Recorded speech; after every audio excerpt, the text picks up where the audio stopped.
Irritable bowel সিন্ড্রোমের কারণ নিম্নরূপ। অন্ত্রের পেশি সংকোচন আপনার অন্ত্রের দেয়ালগুলো পেশির স্তরের সাথে সারিবদ্ধ, যা আপনার পরিপাক ট্র্যাক্টের মধ্য দিয়ে খাবার চলাচলের সাথে সংকুচিত হয়।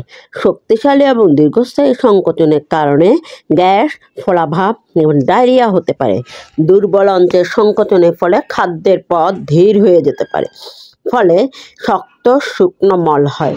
স্নায়ুতন্ত্রে যখন আপনার পেট গ্যাস বা মলের কারণে প্রসারিত হয়, তখন আপনার পাচনতন্ত্রের স্নায়ুর অনিয়ম আপনাকে স্বাভাবিকের চেয়ে বেশি অস্বস্তি বোধ করতে পারে। মস্তিষ্ক এবং অন্ত্রের মধ্যে সমন্বয়ের অভাবের কারণে আপনার শরীর সাধারণ পরিপাক প্রক্রিয়ার পরিবর্তনের উপর অতিরিক্ত প্রতিক্রিয়া দেখাতে পারে, যার ফলে ব্যথা, ডায়রিয়া বা শুল আক্রমণে মারাত্মক ব্যাকটেরিয়া বা ভাইরাস দ্বারা সৃষ্ট মারাত্মক ব্যাকটেরিয়া এর ফলে আইবিএস হতে পারে। আইবিএস অন্তত ব্যাকটেরিয়ার অতিরিক্ত প্রাচুর্যের সাথেও যুক্ত হতে পারে। শৈশবে মানসিক চাপ যারা মানসিক চাপের ঘটনা অনুভব করছেন, বিশেষ করে শিশু হিসাবে, তাদের আইবিএল লক্ষণগুলো হওয়ার সম্ভাবনা বেশি।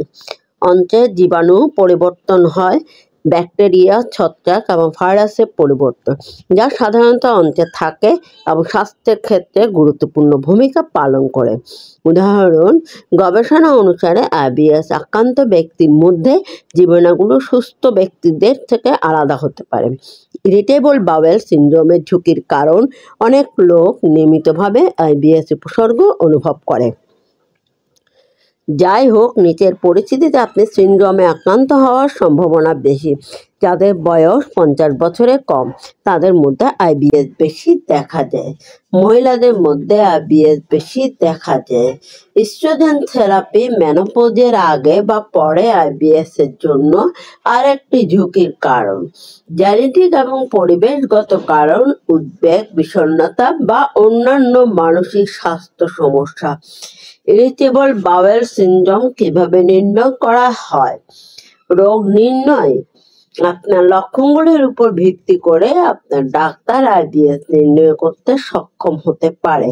আপনার উপসর্গগুলো অন্যান্য সম্ভাব্য ব্যাখ্যা বাতিল করতে তারা নিয়মিত বা এক বা একাধিক পরীক্ষা করতে পারে। আপনার মলের একটি নমুনা পরীক্ষা করুন।